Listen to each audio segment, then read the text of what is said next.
మేము అనుకున్నాం ఫస్ట్ ప్రభుత్వం ఎలా చేసింది ఇది కూడా అలాగ ఉంటుందేమో అని. కానీ అన్న ఇచ్చినట్టు మాట ఇచ్చిన ప్రకారమే చేశారు. మాకు 6,000 చేశారు వచ్చిన నెలకే.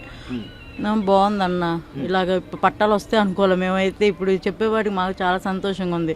వాళ్ళు అలాగే అన్నారు మళ్ళీ తీసేస్తారు. రోడ్డు ఎన్ని సంవత్సరాలు కొంటున్నాం అన్న, 20,000 పైన నుండే ఉంటున్నాం మేము. అయినా కూడా కొంచెం భయం వేసింది మళ్ళీ తీసేస్తారు ఎటు వెళ్ళిపోవాలి పిల్లల్ని వేసుకొని అనుకున్నాం. కానీ పట్టాలు రావడం చాలా సంతోషం అన్న. లోకేష్ అన్న చాలా థ్యాంక్స్ అన్న. మాలాంటి వాళ్ళకి మీరు చేస్తున్న దానికి ఇంకా రుణపడి ఉన్నాం. ఇంకా ఇంకా చేయాలని మేము ఈసారి కూడా మిమ్మల్ని గెలిపించుకుంటాం. అది మాత్రం మెచ్చుకోవాలన్నా.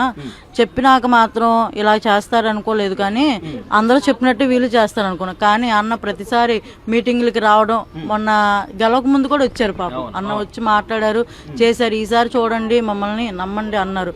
నమ్మినట్టే అందరూ గెలిపించిన ప్రకారమే మాకు న్యాయం చేశారని మేము అనుకుంటున్నాం. నాకు 2 పిల్లలు. ఇప్పుడు అవి ఉండబట్టే ఏది తీసుకున్నా. ఇప్పుడు నా ఇద్దరు ఆడపిల్లలు నాకు.